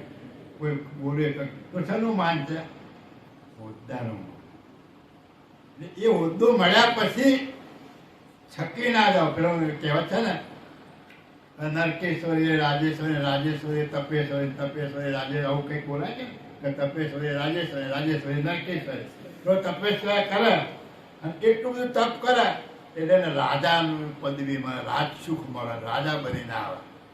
અને રાજા બનીને આવ્યો એની હકુમત હાથમાં આવી, સંપત્તિ હાથમાં આવી એટલે ચાર આંખો થઈ જાય, ખભો આંખો આવી રાખે ને. અને પછી ક્રૂર કર્મ કરે, અને ક્રૂર કરે એટલે પછી શેનો અધિકારી થાય? નરકનો અધિકારી. તો કર્મના યોગે સંજોગો વરસાદ ભક્તિ કરતા કરતા કરતા આપણને કોઈ પદ મળ્યું, કોઈ જ્ઞાન પ્રાપ્ત થયું, તો એ જ્ઞાનને આપણે વિવેકથી જગતમાં પસારતા શીખ્યો. વિવેક આપણે ભૂલવાનો નથી. વિવેક વગરનું બધું જ્ઞાન નકામું. ગમે તેવી પદવી મહંત બનાવો કે પછી મંડલેશ્વર બનીએ કે ગમે એટલા આ બધી પદવીઓ છે, પણ એ પદવીઓ મળ્યા પછી તમારે આપણે આ કેરી વાવવા વૈશાખ મહિનામાં વાવવું આવે ને, કેટલો ટાઈટ થઈ જાય, ટાઈટ થઈ જાય ને, કેરીઓ ટાઈટ થઈ જાય, બધો ઓવરકી ટાઈટ થઈ જાય કે નામાં બધો ઓવરકી ટાઈટ થઈ જાય. કેરીઓ આવે એટલે નામાં. હવે એ કેરી કેવી હોય? કોઈ મારી હોય તો મોટું ફોડી નાખે કે ના ફોડી નાખે, પણ એ કેરી તો દાબામાં એક અઠવાડિયું રાખો તો ઢીલી થઈ જાય. એક અઠવાડિયું સમજી દાબામાં આવે ને, દાબામાં એટલે આ દાબો છે, જ્ઞાનનો દાબો તમે નાખવામાં આવે છે કે તમે ઢીલા થાઓ. આ જો જ્ઞાન પ્રાપ્ત થાય તો ઢીલા થાઓ, ઢીલા થાઓ. આપણે કોઈ ઢીલા થતા નહીં. કેમ થતા? ભરદું છે. કેમ? હાનાથી વેળવામાં, પેલી વેળથી ઉતારવામાં. જે વેળમાં આવ્યો હોય ને એ ઢીલી થાય, એમને જે પડી જાય ને તો ભરદું થઈ જાય. એટલે આપણે પડી ગયેલા છીએ કે વેળમાં આવેલા છીએ જોવાનું. નકર જ કચું છે પાકાય નહીં, ખાવાના કમલ કઢા કમલા. એટલે આ કેરી જે પાકા ઢીલી થાય એનો કલર બદલાઈ જાય, એનો કલર અને જે ખટાશ હતી એ જતી રહી અને કેવી થઈ ગઈ? મીઠી થઈ ગઈ. અહીંયા આવું છે કે તમે ગમે એવા હતા, 60 વર્ષ સુધી, 70 વર્ષ સુધી કે 50 વર્ષ સુધી ગમે એવા હતા, પણ આ માર્ગમાં આવ્યા અને આ જ્ઞાન તમને પ્રાપ્ત થતું ગયું. અને જ્ઞાન જેમ જીવનમાં ઉતરતું, એ પથરા જેવી કેરીમાંથી ઢીલા બનો, નરમ બનો. જેમ જેમ જ્ઞાન થતું જાય એમ નેવરો બનો. જેમ આ તો લોકો બોલાવતા થાય ને ફૂલા ચડાવતા જાય પેલો ટાઈટ થતો ટાઈટ થતો ના. જેમ બોલાવતા થાય જેમ તમે નિમ્ર બનો, નમ્ર બનો, નમ્ર બનો. દરેકના માટે સમદ્રષ્ટિ રાખો. કોઈ પણ વ્યક્તિ હોય, એ પુરુષો જ્ઞાન સભામાં આવતા હોય, કોઈને જ્ઞાન ઓછું હોય, કોઈને જ્ઞાન વધારે, એમાં શું વાંધો હતો? ભાવિક બનો. આ જ્ઞાન દયાળુ પરમ ગુરુ તમને ટીપી ટીપી ટીપી સીધા આ હું અથોડા મારે છે. કુંભાર હોય, માટલો બનાવતો હોય તો ઉપર પેલું ટપલું હોય ઢળથી જ મારતો પણ મોય તો હાથ મૂકેલો હોય પાછો, હા, નકર ફૂટીને પેલું ભેગું થઈ જાય. પણ એટલે દયાળુ પરમ ગુરુ તમને ઉપર થોડી મારા અંદર હાથ રાખ્યો છે જ્ઞાનનો, તો તમે આ સમજતા થાવ. આમ તમે જ્ઞાની બનો પણ આવા નિર્મળ બનો, લોકોનો પ્રેમ ભરી ભાષા આ વાત સાંભળી અને તમારા સંપ્રદાયમાં આવે એવી વાણી તમે વાપરો. આપણે તો એવી વાણી વાપરે છે કે પેલો આયેલો નવો હોય ને એ જતો રહે, હે, એ જતો રહે કે આ અમને ખબર નહીં, મને કઈ ખબર પડવાની. હા, એટલે ખરેખર આ પરમ ગુરુ જ્ઞાન એક એક વસ્તુ સમજવા જેવું. પણ ક્યારે તમે એનું મનન કરશો ને તો હું જે બોલું છું એ તમે જ બોલતા થશો. દરેકનો અધિકાર આ જ્ઞાન પ્રાપ્ત કરો. બહેનો હોય, દીકરીઓ હોય, પુરુષ હોય, વૃદ્ધ હોય, જવાન હોય, ગમે તે દરેકનો આ જ્ઞાન પ્રાપ્ત કરવાનો અધિકાર દરેક. પણ ક્યારે તમને મળશે? આ પરમ ગુરુ જે કહી રહ્યા છે એવા આપણે બનીશું તો ચોક્કસ આપણા ઉતરશે. પણ આપણે ટાઈટ થતા જઈએ. ખરેખર જ્ઞાન અદ્ભુત છે, સમજવા જેવું છે. સમજીશો ને ઉતારશો ને તો ઉપાધિ. એટલું સમજશો તો ટાઈટ થવાનું, પણ સમજીને ઉતારીશું ને એનું આચરણ કરીશું ને તો આપણે નમીશું, નહીં તો નહીં નમ. એટલે દયાળુ પરમ ગુરુ ખરેખર કહે છે કે આ ક્યારે ખબર પડે કે પેલું કણસનું ઉગ્યું, ત્યારે ખબર પડે કે આ છોડ પાક્યો, ત્યારે પેલા ભક્તને ખબર પડે કે જ્યારે સરવાળે જાય ને પછી ખબર પડે કે ઓહો હો આ ભગતને તો આપણે ના ઓળખ્યા, ખરેખર એ ભક્તિ કરી ગયો. હા, એહી નરકે નિજ નેહ પતિ નસે કરન કહિત કરિયાઈ અબ નારીન કે મિલન પતિ નસે બહરુ કહત બરિયાઈ. એહી નરકે નિજ નેહ પતિ. આવો જે પુરુષ છે આવી રીતે પતિને ચાહના માટે જે નેહ ધારણ કર્યો છે, કરન કહિત કરિયાઈ, સ્ત્રી બની ગયો. આ પુરુષ કેવો છે કે અબ નારી બની ગયો. પુરુષ પછી નારી જેવો બની અને પતિની આવી ચાહના કરી છે એટલે કે એને ધન્ય છે, કે આવા પુરુષનું ધન્ય છે. હવે આ પુરુષનું મેં વર્ણન કર્યું. હવે નારીને કે મિલન પર હવે સ્ત્રીઓના વાપરતી સાથે કઈ દે મળવું બહરું કહત કરી એની વાત હવે કરું છું. અત્યાર સુધી વાત કોની આવી? પુરુષની, કે પુરુષે કેવી રીતે કેવું બની જવું અને આ પતિને મળવા માટે કેવો પ્રયત્ન કરવો એ વાત કરી. હવે સ્ત્રીઓએ કેવી રીતે મળવું એની વાત આવે. હા, બોલો. પ્રથમ નાર કો પ્રાય પુરુષ કે લંપટ નેહન કરહી અરુ ભાષણ પુનિહાસ વિનોદન કરહિત વિષય વિતરહી. પ્રથમ નારકુ પ્રાય પુરુષ કે લંપટ નેહ ન કરી. તો આપણે પહેલા બોલે છે પરમ ગુરુ પણ સમજમાં લેવા આગળ તો આપણે બોલે ને એ ધ્યાનમાં રાખવાનું. પ્રથમ નારકુ પ્રાય પુરુષ કે લંપટ નેહ ન કરે. આ સ્ત્રીએ બીજા પુરુષ સાથે લંપટ ને વિષય વાસનાવાળો પ્રેમ નહીં કરવો. હિત રાખો.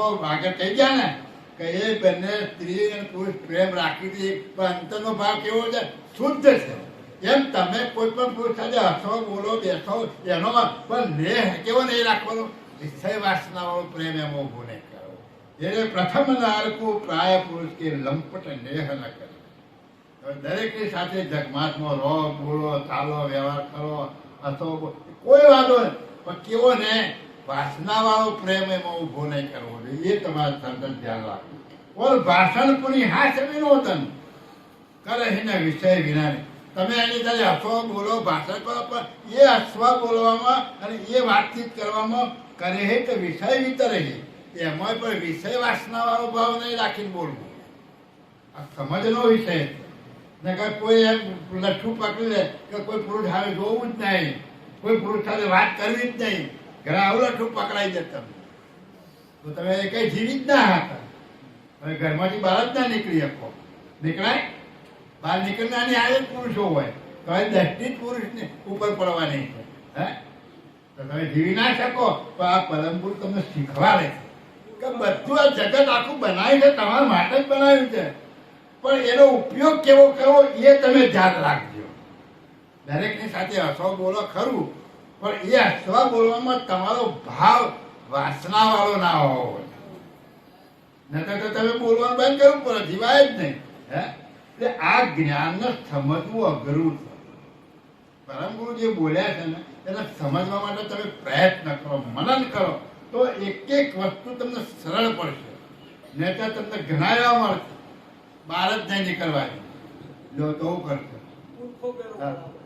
એટલે દયાળુ પરમ ગુરુનું જ્ઞાન સમજવા. હા બોલો આગળ શું કહે? નિજ તન કે જેહી કામ કસી ન કે ન ચંત ચંત લગાઈ એકાગ્રહે ગ્રહણી થઈ જિનકી રહત સદારત લાઈ.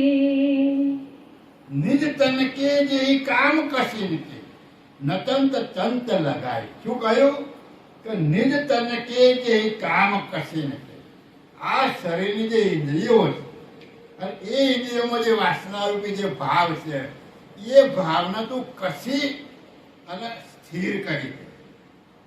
એ ભાવ જે ઇન્દ્રિયોની જે વાસનાઓ છે એના તું કસીને એટલે બાંધીને સ્થિર કરીને પ્રયત્ન કરીને દબાઈ ઘણા બધા અર્થ થતા એના તું સ્થિર કરી એમાં એ ભાવ ઉભો ના થવા દે. નચંત ચંત લગાઈ તારી ચિત્ત નચિત કરી દે. કોઈ પણ પ્રકારનું ચિત્રવંત બંધ કરી દે. અને એ ચિત્રવંત કોની સાથે હોય? ફક્ત માલિક સાથેનું ચિત્રવંત જોયું. એકાગ્રહે ગ્રહિણી થઈ જિંદગી. એકાગ્ર ગ્રહિણી એટલે આ ગ્રહિણી ના મગજમાં એટલે સ્ત્રી જે હોય એની સુરતા કોની સાથે લાગેલી હોય? પોતાના પતિ સાથે. એટલે ગૃહિણીનો કોણ પતિ છે? એનો ઘરવાળો. એકાગ્રહે એટલે આવો તો એકાગ્રતા ધારણ, તારી સુરતામાં એકાગ્રતા ધારણ કરી અને જેમ પતિવ્રતા સ્ત્રી પોતાના પતિનું આલોચન કરે છે તેવી રીતે તું નચિત દશા ભોગવી અને રહત સદારત લાઈ.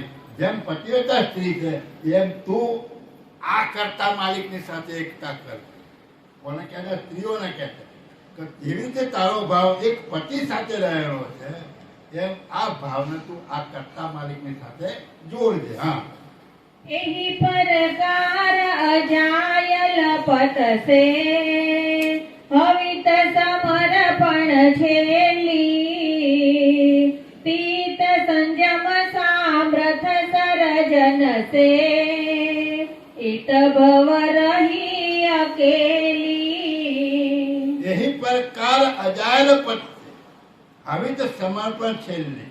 તમે આ ઘરવાળા તો પતિ માનેલો છે, તમે એના પ્રત્યે પતિવ્રતા તો છો, પણ એ પ્રકાર અજાયલ પદ છે. આ અજર અમર અવિનાશી જે પતિ છે એ અજર અમર અવિનાશી પતિને તું સમર્પણ થઈ જા. હવે તો સમર્પણ છેલ્લી તન સંજમ સમર્થ સર્જન છે એ તો ભવ રહી અકેલી.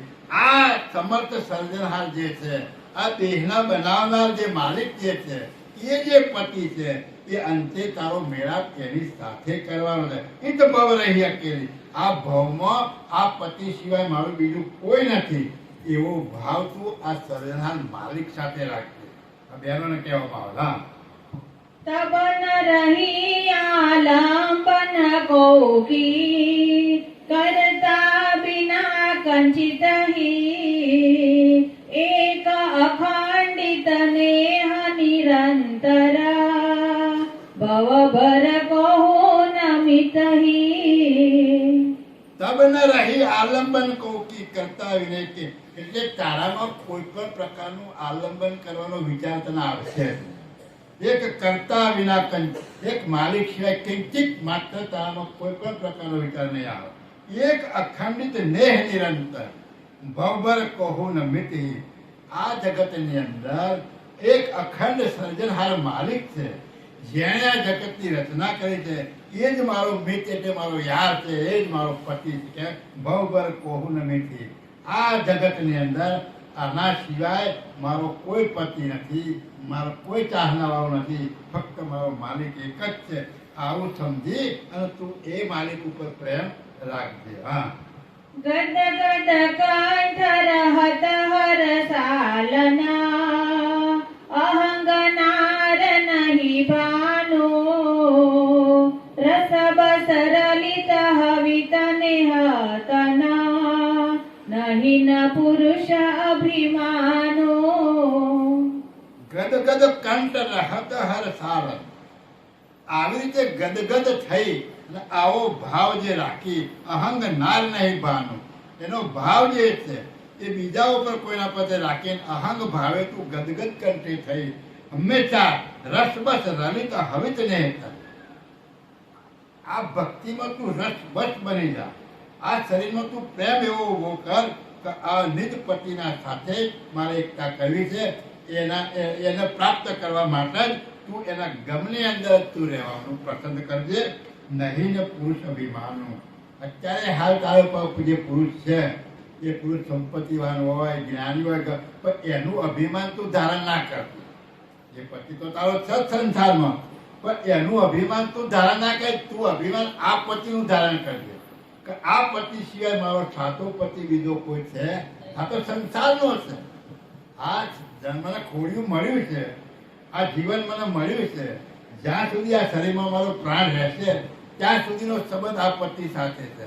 પણ અખંડ પતિ તો મારો એક સર્જનહાર માલિક છે, એવો ભાવ ભરવાનો છે. હા.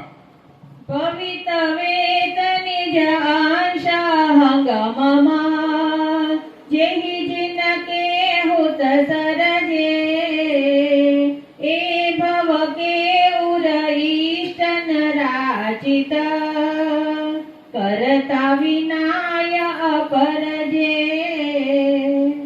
ભવિત વેત નિજ અંશ અહંગમમ, આ હું પોતાના સ્વરૂપને માટે, પોતાની સ્વરૂપની જાણમાં એટલે પોતાના સ્વરૂપની ઓળખ માટે, સદાના માટે હું એક પતિનો અંશ જ છું. જેહી જીને કે હું તો સર્જે, જેણે મને ઉત્પન્ન કર્યો છે એનો હું એક અંશ છું. આ કોને સમજવાનું છે? સ્ત્રીઓને.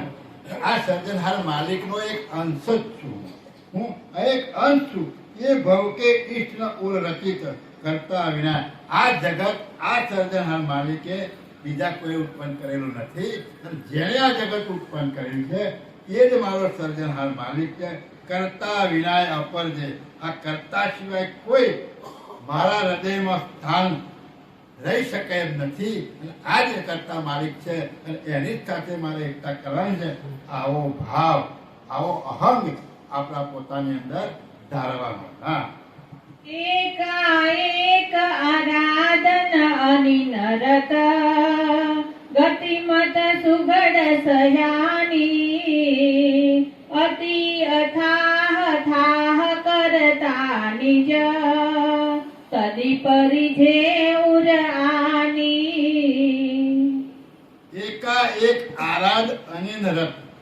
હવે એકાએક આરાધ એટલે એકાએક કરવાનો આરાધ કે ના, એક એક સમય,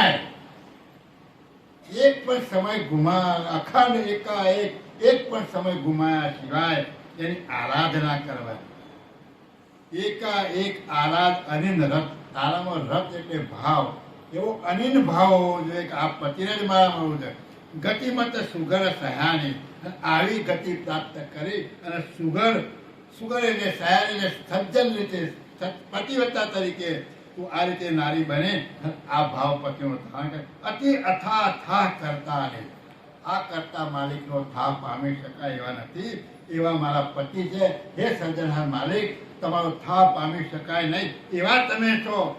આવો ભાવ તમારા મુજબ જાગશે તબી પર જે આને, તો એ કરતા માલિક તમારા ઉપર રીજ ઉતારશે અને તમારા ઉપર હેત ધારણ કરશે અને તમારી ભક્તિ એની દ્રષ્ટિમાં ધારણ કરશે કે આ કોઈ ભક્ત મને ભજન કરે છે અને મારા તરફ આવવા માટે પ્રયત્ન કરી રહ્યો છે, એવું એના ઉરમાં થશે અને તમારા ઉપર એની રીજ ઉતરશે. હા. એહી નિજ નાર રીઝાવન પતકો, જતમત કહિત જનાઈ એહી વિધ કી કૌ હવે સોહાગણ સુરભર તુલ્ય નતાઈ यही निज नार रिजावन पतकू जतमत कहित जनाई। આ સ્ત્રીઓના માલિકને કેવી રીતે રીઝાવાય એની વાત મેં તમને સમજાય। સ્ત્રીઓને કેવી રીતે માલિક રીઝાવવા, यही निज नार रिजावन पतकू। આ પતિને રજાવવા માટે એ એની પત્ની કેવી રીતે વર્તન કરે છે એવું મેં તમને જ્ઞાન આપ્યું, શીખવાડ્યું। જતમત કહિત જનાઈ, જેમ છે એવી વાત મેં તમને જણાવી। એહી વિધ કી કો હવે સોહાગણ, આવી રીતે કોઈ સ્ત્રી સોહાગણ બને આ પતિનું, આવી ચાહના આવા કોઈ પતિની રાખે સરભર ન તુલતાય, તો આ ભવની અંદર એની તુલના કરી શકે એવી બીજી કોઈ સ્ત્રી હોય નહીં, એવી દયાળુ પરમ ગુરુ બોલ્યા।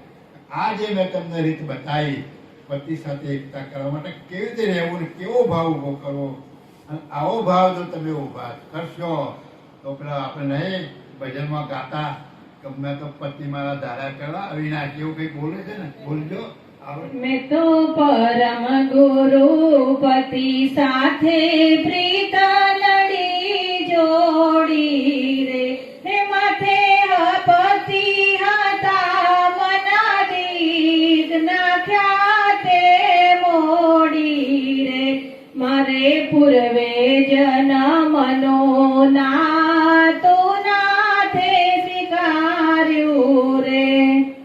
આવી રીતે પ્રીત જોડવી પડે, અને આ પ્રીત જેને જોડી એ કરતા માલિકના સાનિધ્યમાં જાય ને જાય।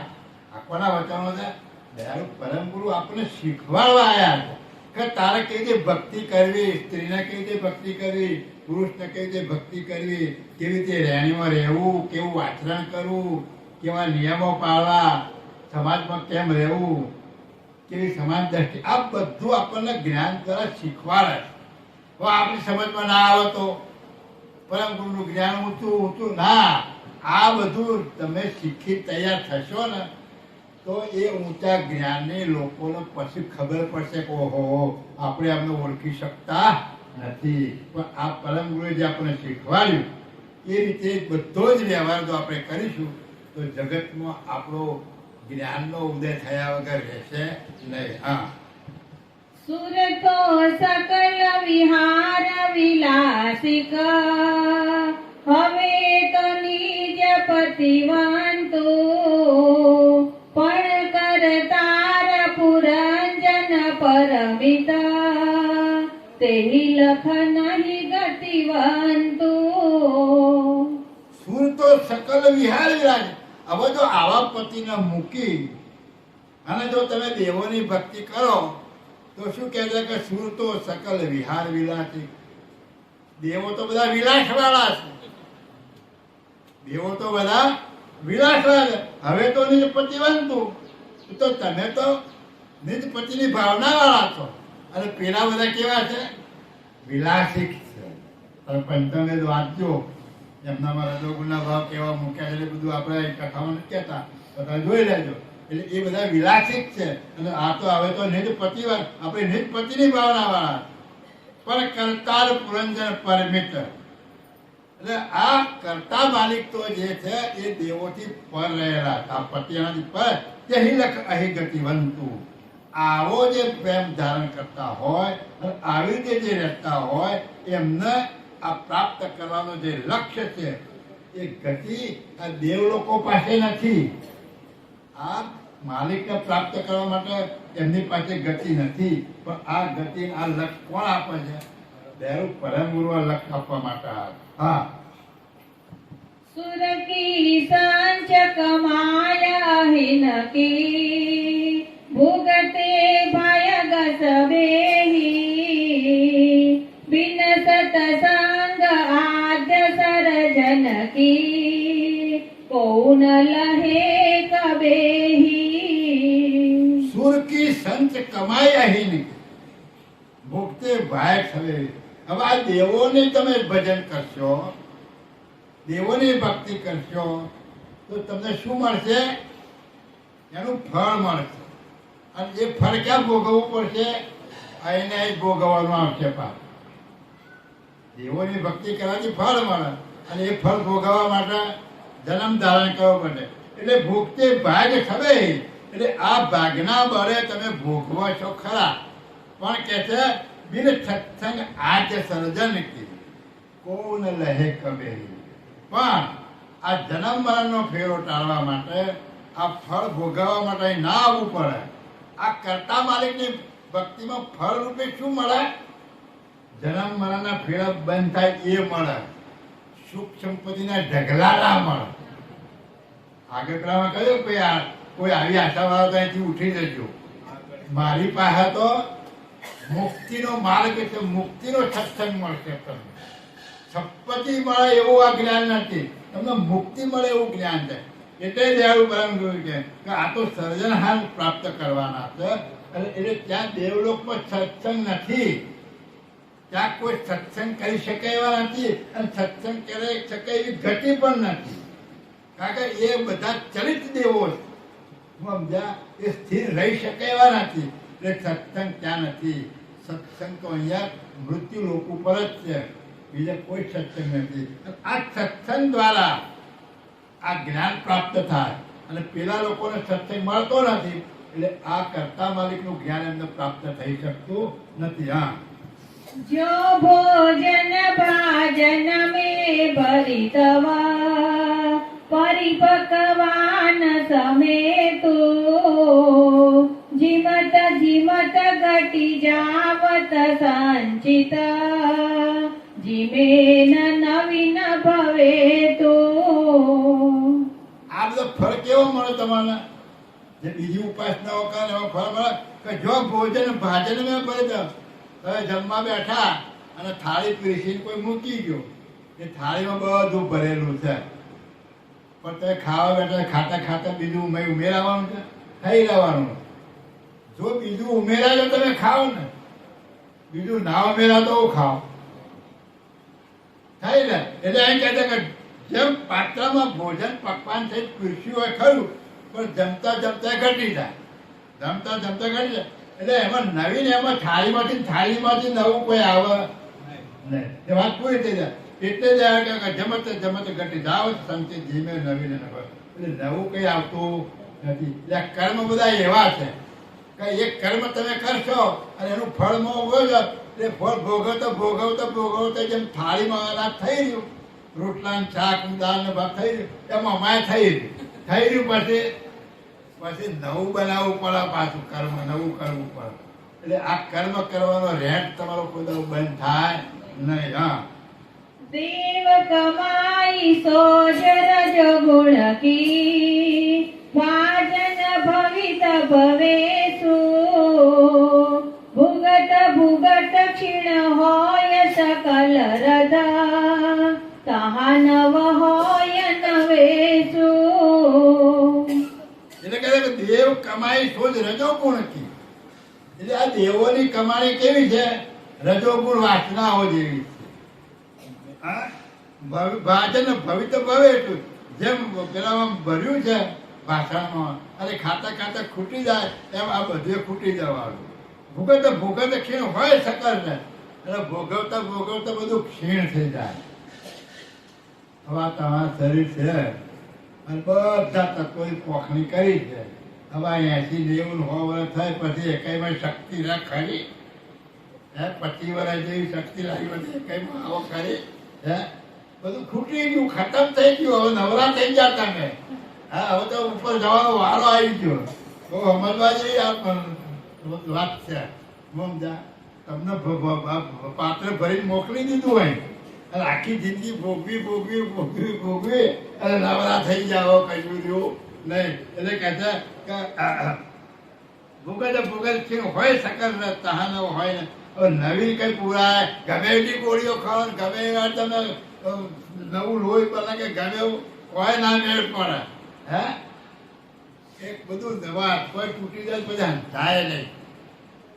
ક્યાં ફૂટી ગયું, હવે જેટલો મસાલો ભરે તો બધું પતી ગયો, હવે કશું નવું બને એવું નહીં. એટલે લેવલ કેવા દાખલા આપે છે, તમે હંસી વિચાર કરજો કે આ બધું ફૂટી જશે. આ ના, આવું ના કરવું હોય તો શું કરવું પડે? આગળ જે રહેણી કહેણી બધું બતાવ્યું ને એવી ભક્તિ કરો અને એ કરતા માલિક પાસે જાઓ તો એ જે કશું ખૂટે એવું નહીં. હા બોલો.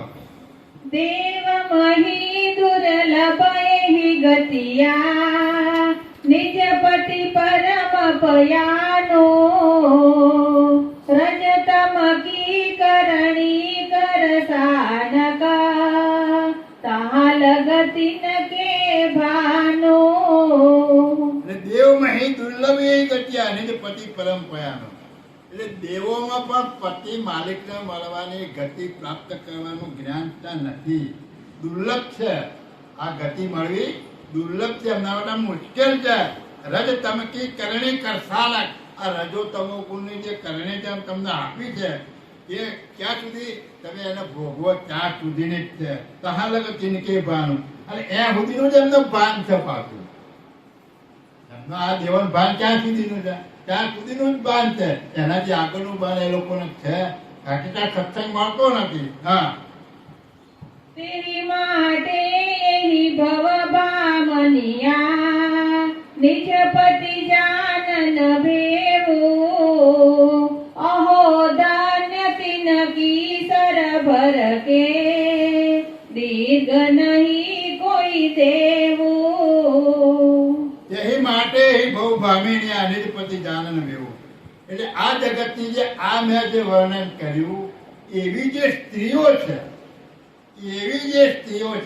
એ આ નિજપતિને જાણી શકે. જે મેં વાત કરી અને પતિને પ્રાપ્ત કરવા માટે આવી રહેણી આવું વચન આવું વર્તન કરીને કહે છે કે તેહી માટે બહુ ભામીની આ નિજપતિ જાનન વેવું. આવું જ્ઞાન સાંભળીને આવો સત્સંગ સાંભળી આ પતિને પ્રાપ્ત કરી શકે એવું એ બની શકે. પણ દેવો જાણી શકતા નથી. અહો ધન્ય તિનકી સરભર કે દીર્ઘ નહીં કોઈ દેવું. તો આ સ્ત્રીઓ સમાને આ કોઈ દેવ નહીં. આવી સ્ત્રીઓ જે બની અને પતિ માટે જે આ ભક્તિ કરી હોય એવા દેવોમાં પણ આની બરોબરી કરી શકે એવા કોઈ દેવ નથી. એવું દયાળુ આપણને કહે છે કે જે તમને જે વર્ણન કર્યું, મેં તમને જે રીત બતાવી, મેં તમને જે જ્ઞાન આપ્યું અને જે લક્ષ્ય આપ્યો છે અને જે પતિ ઓળખાયા છે એના માટે તમે જો આવું કરો તો આ દેવોમાં પણ આવી કોઈ સ્ત્રીઓ કે દેવ છે નહીં. હા. નર નારી નિજ કરતા મિલન કિયે ક્રિયે માણ સુનાઈ પથ પાલન જિનકી જો ઘટિતવ કુબેર સજુગત જનાઈ. નર નારીને જે કરતા મિલન, સ્ત્રીઓ અને પુરુષો બધાના કર્તાની સાથે કેવી રીતે મળવું કે એ ક્રિયામાં સુનાઈ. એ બધી ક્રિયા તમને સંભળાય. હવે બોલો આપણે કઈ ક્રિયા કરીએ છીએ? એને મળવાની કે એનાથી વિપરીત કરીએ છીએ? હા, દરેકે વિચારવાનું છે. એક પણ ક્રિયા અને મળવાની આપણે કરતા નથી. હવે આમાં જપ તપ સાધન બધા પેલા અવિનાશી પદ આવી ગયા. બધા અવિનાશી પદ આવી ગયા. બધું આમાં આવી ગયું ને. બધું જે બોલીએ છે ધૂપ દીપ સહી અલગ આરતી એ સૌ વલ્લા વ્યવહારા. આ રહેણી કહેણીમાં શું આવ્યું? અલૌકિક રહેણી કહેણી. આનાથી તમે પતિને પ્રાપ્ત, બીજી કોઈ ક્રિયાથી તમે નહીં પ્રાપ્ત કરી શકો. પેલી જે ક્રિયાઓ કરશો એનાથી શું મળશે? ફળ મળશે. અંતઃકરણ શુદ્ધ થશે. તો નો ડાઉટ કોઈ પણ ભક્તિથી તમને નુકસાન નથી. પણ હું જે કહેવા માટે આવ્યો છું, હું જે સંક્ષિપ્તનું જ્ઞાન આપવા માટે આવ્યો છું, આ અંશ કોણ છે એની ઓળખ અને એ અંશને ઓળખી અંશિપદમાં કરતા કઈ રીતે એકતા કરી એ જે જ્ઞાન લઈને આવ્યો છું એ બીજી કોઈ ક્રિયાથી નહીં મળે. આ જે જ્ઞાન બતાવ્યું ને એ જ્ઞાનથી તમે આની પાસે આવી શકશો. અને આમાં શું બતાવ્યું? કોને મળવાની વાત કરી? પતિ. આપણે બધા શું કહીએ છીએ? મારો આમાં ના બોલાય. આપણે કોનું ભજવાને? આપણે ભજન ભજીએ. પરમગુરુ જ્ઞાન આપવા માટે આવ્યા. પરમગુરુ શેના માટે આવ્યા છે? કયું જ્ઞાન આપવા માટે આવ્યા છે? આ શરીરને ચલાવનાર અંશ સ્વરૂપે તું કોણ છે અને આ સ્વરૂપને ઓળખી તાર કોની સાથે એકતા કરવાની છે? કર્તાની સાથે એકતા કરવાની. આ જ્ઞાન આપવા માટે આયા છે. તો કોનું ભજન કરવાનું છે આપણે? પોતાના સ્વરૂપને ઓળખવા માટેની મહેનત પહેલી કરવાની છે અને પછી કર્તાની સાથે એકતા કરવાની છે. આ જ્ઞાન સમજી અને એનું મનન કરજો. તમે વિચાર કરજો.